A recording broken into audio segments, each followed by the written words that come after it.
So, as I stated in my last video, I'm actually going to cut this up into smaller bits now, because, like I said, as I stated, I am currently reviewing all of my research that I've gathered and playlists and other stuff, and we're going to start touching on the nitty-gritty things.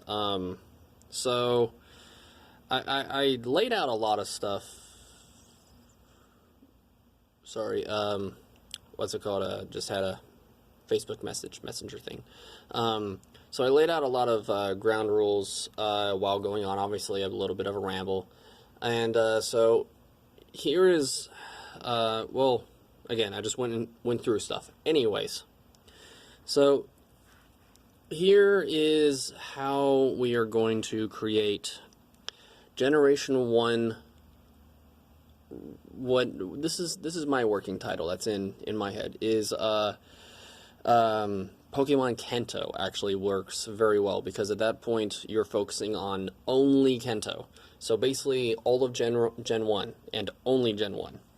And an easy way to do that, in my opinion, would be to allow it to transition within the game mechanics between Generation 1, 2, and 3 mechanics, or create just 3 separate versions of the game.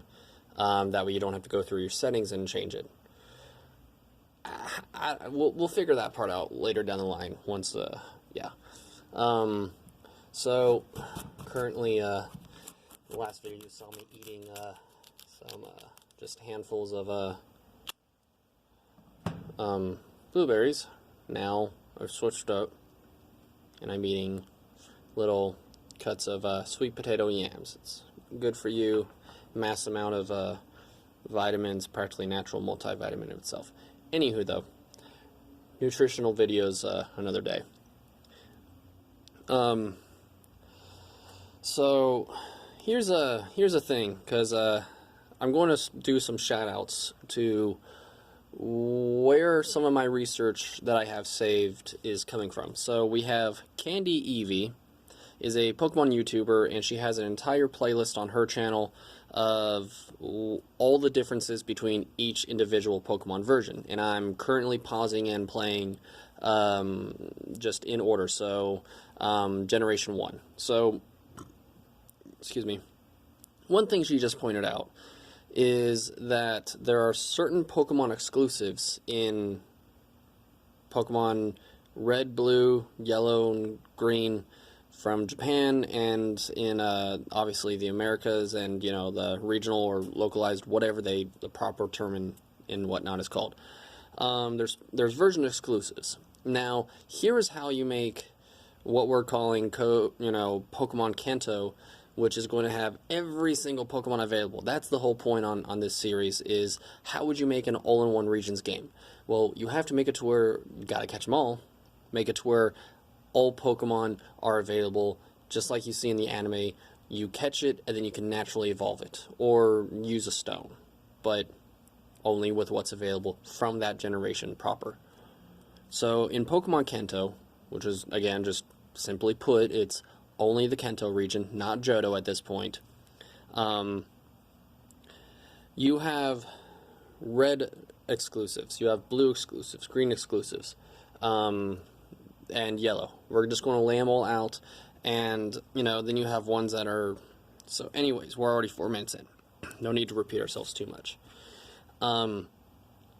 Make it to where you play every game, and at this point with today's day and age, you can just watch a gameplay of it. So how we'll design it is literally where are these Pokemon placed in the wild,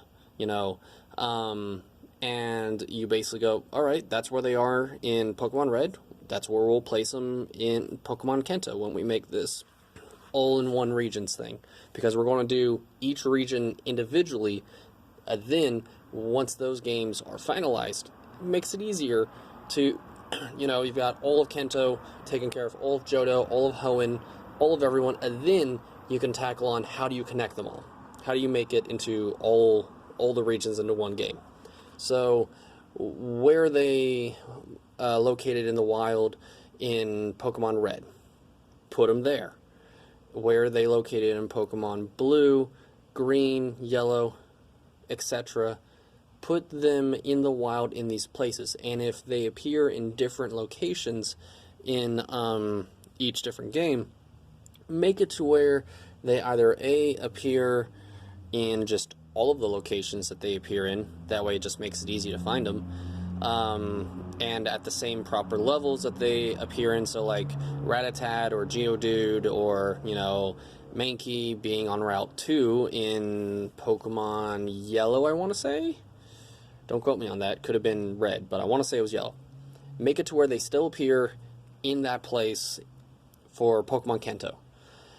And wherever they're located in the other games, make it to where they're at that same level in Pokemon Kanto again. So again, literally all of the locations that they are in each individual game, basically just copy, paste, put it in the all-in-one game for all the Kanto games, make it to where they appear in all those places. And however way that they evolved in each of those games, you would also just basically carry over to the Pokemon Kanto game. And other than one, which is basically you would want... Here's two things that I want to do when it comes to evolutions and making it easier.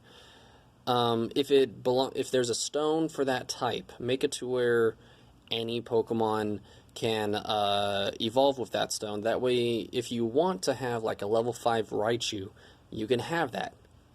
Less reason to go and search for the, you know, codes, you know, for cheat codes and whatnot. Just do that.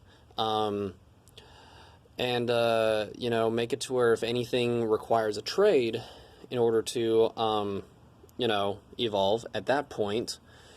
Again, we talked about that in the last one. If it requires a trade, then obviously you don't make it require a trade in this Pokemon Gen 1 game, Kanto.